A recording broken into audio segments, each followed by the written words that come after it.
এত ভয়ঙ্কর ভয়ঙ্কর খেলনাগুলো দেখলাম আমি আমার লাইফে। এত ধরনের ভয়ঙ্কর খেলনা আমি আমার জীবনে কখনো সামনাসামনি দেখিনি। এবার আমি ইতালিতে বসে যা দেখলাম, এবং ছোটো ভাইও কয়েকটা খেলনা চড়ছে, এবং কী কী কী খেলনায় চড়ছে, কী কী খেলাম, কোথায় কোথায় ঘুরলাম, এবং অনুষ্ঠানটা কোথায় হয়েছে ইতালির, আমাদের বাসার কাছে না দূরে, সব কিছু শেয়ার করবো এই ভিডিওতে। আসসালামু আলাইকুম, দুবি.com থেকে আমি Sheikh Niloy, and welcome to another new blog. কী অবস্থা সবার? আশা করছি সবাই খুব ভালো আছেন। আল্লাহর রহমতে আমিও অনেক ভালো আছি। আমরা যেখানে থাকি বাসার খুব কাছেই একটা আয়োজন করছে। কিসের আয়োজন? সেটা হচ্ছে যে এক প্রকার খেলনা যেগুলোতে বাচ্চারা উঠতে পারবে না, বয়স্করা উঠতে পারবে না, এমন বয়সী লোকেরা উঠবে যাদের থাকতে হবে প্রচুর পরিমাণে সাহস। ঠিক দেখতে পাচ্ছেন আমাদের চোখের সামনে যে খেলনাটা আছে, এটা কোনো ধরনের সাধারণ খেলনা নয়। যারা হার্টবিটের রোগী আছে বা যারা একদম একদম যায় অবস্থা, তারা যদি এই খেলনাটা সামনে দাঁড়িয়ে থাকে তারা একদম নাই হয়ে যেতে পারে। এমন ধরনের ভয়ঙ্কর খেলনা কিন্তু এবার আয়োজন করা হয়েছে জুলিয়ানোভা শহরে। এটা হচ্ছে ইতালির একটা নামি দামি টুরিস্ট পয়েন্টে। সো আমাদের বাসা থেকে যেতে প্রায় মোটামুটি আধা ঘন্টা সময়ের মতো লাগে। সো আমরা পরপর 3 দিনই গিয়েছিলাম। এখানে এত ভয়ঙ্কর ভয়ঙ্কর খেলনা এখানে আনছে, যেটা আসলে দেখার পরে মাথা নষ্ট হয়ে যায়। এখানে আমি একটা খেলনাতেও চড়তে পারিনি, কারণ অত পরিমাণে সাহস আমার হয়নি। কারণ সামনে যেটা দেখতে পাচ্ছেন এটা বাসের মতো লাইন দিয়ে মানুষ বসে থাকে, এবং উপর দিয়ে থাকে খোলা, চারপাশ দিয়ে থাকে খোলা। মানুষটাকে বেল্ট দিয়ে তারপর সিটের মধ্যে বসিয়ে রেখে তারপরে একদম চক্রার মতো ঘোরাতে থাকে। মনে হয় যে হেলিকপ্টারের একটা পাখা উপরের দিকে ঘুরতেছে। এত ধরনের ভয়ঙ্করে ওঠার মতো সাহস এখন পর্যন্ত আমার হয়নি। সো এবার দেখতেই পাচ্ছেন যে কি সুন্দর করে তাদেরকে দোলনায় দোলানো হচ্ছে এবং উপর দিয়ে একদম ফেলে দেওয়া হয়েছে। সো আল্লাহ না করুক যদি কোনো কারণে যদি এদের একটা বেল্ট খুলে যেতে পারে, মানে সিট বেল্ট যেটা দিয়ে বাঁধা থাকে, সো ওটা যদি খুলে যেতে পারে তাহলে যে কি হতে পারে এটা হয়তোবা যারা নিচে দাঁড়িয়ে আছে তারাই হয়তো ভালো করে বলতে পারবে। গাইস, বিশ্বাস করেন যে এটার নিচে দাঁড়িয়ে থাকার মতো সাহস এখন পর্যন্ত আমার হয়নি। কারণ যখন এটা নিচে দাঁড়িয়ে আছি মনে হয় যে এটা ঘুরে একদম মাথাটার উপরে আতর দিয়ে একটা বাড়ি দেবে, এরকম করে। কিন্তু মানে যখন নিচে দাঁড়িয়ে আছি তখন এরকম করে ফিল হয়েছে। আর উপরে যারা আছে, মানে উপরে যারা ঘুরতেছে চক্রের মতো, ওদের আসলে মানে এক্সপ্রেশনটা দেখলে, মানে ওদের যে একটা অনুভূতি, এটা যদি নিচ থেকে দেখতেন তাহলে হয়তো বা আপনিও মরে যেতেন যে ওরা আসলে উপরে বসে কেমন করতেছে ভয়ে। কারণ এটা কোনো ধরনের সাধারণ কোনো ধরনের খেলনা না যে একজন মানুষ উপরে উঠে চাইলে মানে সুস্থভাবে বসে থাকতে পারবে। ওকে গাইস, এবার অনেকক্ষণ কবিতা আবৃত্তি করা হয়েছে, এবার বাস্তব জীবনে ফিরে আসি। সো এরপর আমার ছোট ভাই এখান থেকে একটা হাওয়াই মিঠি না জান কি বলে আমাদের দেশে, যাই হোক এই দেশে বলা হয় এটাকে, এটার নাম ভুলে গেছি এই দেশে যা বলে। সো এবার এটার একটা খেলো, এটার দাম নিচ্ছে 3 ইউরো, আমাদের দেশে প্রায় 500 টাকার মতো। সো যারা বলেন যে বিদেশে প্রত্যেকটা মালের দাম কম, তাড়াতাড়ি করে ইতালি চলে আসবেন, প্রত্যেকটা মালের দাম কম, আপনারা খাবেন। যেটা আমরা মূলত দেশে বসে খেতাম 20 টাকা করে, আগে খেতাম, খুব শীঘ্র খাইনি, 10-20 টাকা করে নিত।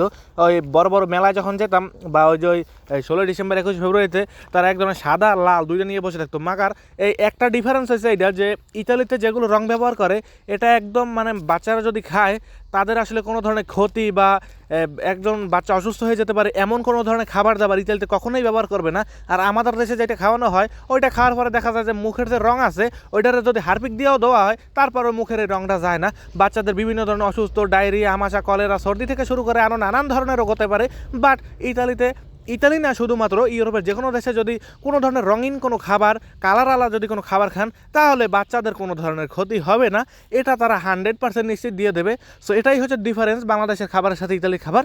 বাট ইতালিতে খাবারের তুলনা হলেও ইতালিতে কিন্তু দাম একটু বেশি, কারণ এটার দাম 3 ইউরো, আমাদের দেশে প্রায় 400-500 টাকার মতো দাম, এটা একটু দামটা বেশি পড়ে গেছে। সো যাই হোক, এরপর আমরা চলে আসলাম ছোটো ভাই চড়বে এরকম একটা খেলনার কাছে। ছোটো ভাই অনেকক্ষণ ধরে চড়বে বলছিল, বাট কোনটায় যে চড়বে এটাই আসলে বুঝে উঠতে পারলাম না। কারণ এতক্ষণ যে আপনারা খেলনাগুলো দেখছিলেন ওই খেলনাগুলো ছিল এত ধরনের মারাত্মক খেলনা, যেটাতে কিছু খেলনা, ওইখানে কিন্তু আরও অনেক ধরনের খেলনা ছিল। আমি প্রত্যেকটা ভিডিও করিনি, আমরা জাস্ট একটা, যেটা ওই মেগা নামের একটা খেলনা ছিল, যেটা হেলিকপ্টারের চক্রের মতো করে ঘুরে উপরে উঠে নিয়েছিলাম, মানে ভয়ঙ্কর যে খেলনাটা ওটাতে তো আমি নিজেই উঠতে পারবো না। তারপর আমার ছোটো ভাইয়ের কথা কী বলবো। ছোটো ভাই তারপর চলে আসলো এখানে আসার পরে ওই যে জাম্প করে, এগুলোতে করে আসলে ছোটো ভাই একটু লাফাতে চাইলো। সো এরপরে টিকিট কাটা হইলো, টিকিট কাটার পরে অনেকক্ষণ অপেক্ষা করতে হলো, কারণ ভিতরে অনেকগুলো লাফাইতেছে। এরপরে ছোটো ভাইয়ের পালা, বাট ছোটো ভাই চাইছিল যে একটু ডাবল বা কয়েকজনের সাথে লাফাবে। বাট এবার যারা ভিতরে ঢুকে গেছে এরা আসলে মানুষ অনেকগুলো হয়ে গেছে, যার ফলে ছোটো ভাইকে একা দাঁড়া করাই রাখছে। বাট আমরা পরবর্তীতে ভাবছিলাম যে হয়তো বা ছোটো ভাইয়ের সাথে আরও 2-1 হয়তো বা থাকবে। বাট ছোটো ভাই যখন লাফাইছিল তখন আসলে ছোটো ভাইয়ের একাই লাফাইতে হয়েছে। সো অনেকক্ষণ দাঁড়িয়েছিল টিকিট নিয়ে দাঁড়িয়ে অনেকক্ষণ আনন্দ উৎসব করতে লাগলো যে ভিতরে গিয়ে কী করবে না করবে। ভিতরে ছিল একটা ওই যে ঘোরে হেলিকপ্টারের পাখার মতো, ওটা নিচ দিয়ে এবং উপর দিয়ে যেতে হবে। সো এর জন্য অনেকক্ষণ ছোটো ভাই ভাড়া দাঁড়িয়ে থাকলো এবং দেখতে থাকলো টিকিট। টিকিটটার দাম ছিল এখানে 5 ইউরো, আমাদের দেশে সম্ভবত এটার দাম প্রায় 1000-এর কাছাকাছি না হলেও 700-800 টাকার মতো দাম হবে। সো ইউরো রেট কেমন জানি না ঠিক, এরকমই করেই দাম হবে, কারণ 1 ইউরোতে 130 টাকার মতো হয়। সো যাই হোক, অনেকক্ষণ ধরে অপেক্ষা করলো। আর দৃশ্যটা যেহেতু রাতের, একটু কম বেশি হতে পারে, সো এর জন্য আমি খুবই দুঃখিত, কারণ দিনের বেলা দৃশ্যটা আর রাতের বেলা দৃশ্যটা একটু ভিন্ন রকমের হয়। সো ছোটো ভাই চড়ার মতো এখানে আরও অনেক ধরনের খেলনা আছে, বাট ছোটো ভাই এটাকে চুজ করে নিল, পছন্দ করলো, এরপর ছোটো ভাইকে এখানে চড়ালাম। বাট আমরা বা পরিবারের বাবা মা তারা আসলে কেউই এখানে কোনো কিছু চড়ার মতো এরকম সাহস হয়নি। আর এরকম অনুষ্ঠান বছরে একবার হয়, আমি চেষ্টা করবো যে পরবর্তী বছরে যখন এই ধরনের অনুষ্ঠানগুলো হবে, প্রত্যেকটা অনুষ্ঠান আপনাদের মাঝে শেয়ার করব। আর সামনে থেকে কিন্তু ব্যাক টু ব্যাক ভ্লগ আসবে। সো যারা যারা এরকম ইতালির নতুন নতুন ভ্লগ দেখতে চান বা সফটওয়্যার ইতালিতে আসতে চান, তারা আমার ইউটিউব চ্যানেলকে সাবস্ক্রাইব করবেন এরকম নতুন নতুন ভ্লগ পাওয়ার জন্য। সো এবার ছোটো ভাইয়ের ওঠার পালা। এবার ভিতর থেকে যারা আছে বিচ্ছু বাহিনী, তারা আস্তে আস্তে করে বাইরে বেরিয়ে আসলো এবং ছোটো ভাই ভিতরে ঢুকে গেল। বাট ছোটো ভাই ভিতরে ঢোকার পরে, ছোটো ভাই যেহেতু আগে এখানে ঢোকার মতো কোনো ধরনের অনুভূতি আগে ছিল না, সো এর জন্য আসলে ছোটো ভাই একটু কনফিউজড হয়ে গেছে যে এটার সাথে আসলে কীভাবে কন্ট্রোল করতে হবে, কারণ ফার্স্ট টাইম ছিল এটা। আর এটা আমিও আগে কখনো দেখিনি। এটা মূলত আগে আগে আমরা দেখতাম বিভিন্ন ধরনের গেমসের মধ্যে দেখতাম যে লাফালাফি করতেছে, উপর দিয়ে খেলাটা যাইতেছে, নিচে যাইতেছে, হেলিকপ্টারের মতো ঘুরতেছে, বাট আমি আমার সামনাসামনি কখনো দেখিনি। সো এবার ফার্স্ট টাইম আস্তে আস্তে ঘুরতেছে, ছোটো ভাই আস্তে আস্তে এটার উপর দিয়ে লাফালাফি করতেছে। আর এটা কিন্তু বাড়ি ঠাড়ি খাইলে কোনো ধরনের সমস্যা হবে না, এটা আসলে বাচ্চাদের জন্যই বানানো হয়েছে, মেড ফর কিডস। এটাতে কিন্তু চাইলেও আমরা উঠতে পারবো না। সো আমরা কিন্তু ব্লগের একদম লাস্ট পার্টে চলে আসলাম।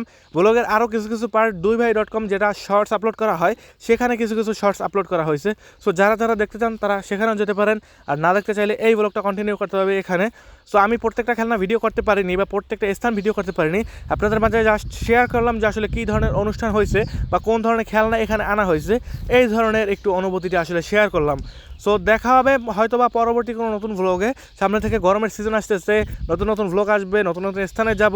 সো আমরা ইতালিতে একটা বাসা কেনার প্ল্যান করতেছি। আমরা মূলত এখানে যে অনুষ্ঠানটা হইতেছে এটার খুব কাছেই আমরা একটা ফ্ল্যাট কেনার চিন্তা ভাবনা করতেছি। দেখা যাক কতটুকু কমপ্লিট করতে পারি, যদি কমপ্লিট করতে পারি আপনাদের মাঝে অবশ্যই শেয়ার করব। সো এই ছিল আমার আজকের ভ্লগ, একদম ভ্লগের লাস্ট পার্টে চলে আসলাম। সো যারা যারা চ্যানেলটাকে সাবস্ক্রাইব করেননি তারা তাড়াতাড়ি করে সাবস্ক্রাইব করে দেন, ভিডিওটা শেয়ার করে দেন, লাইক করে দেন, কমেন্ট করে দেন, যাতে এরকম করে আরও নতুন নতুন ভ্লগ আপনাদের মাঝে দেখাতে পারি, শেয়ার করতে পারি। আমার আগে একটা ইউটিউব চ্যানেল ছিল, ওই ইউটিউব চ্যানেলটা ইউটিউব ব্যান করে দেয় কোনো একটা ভুলের কারণে।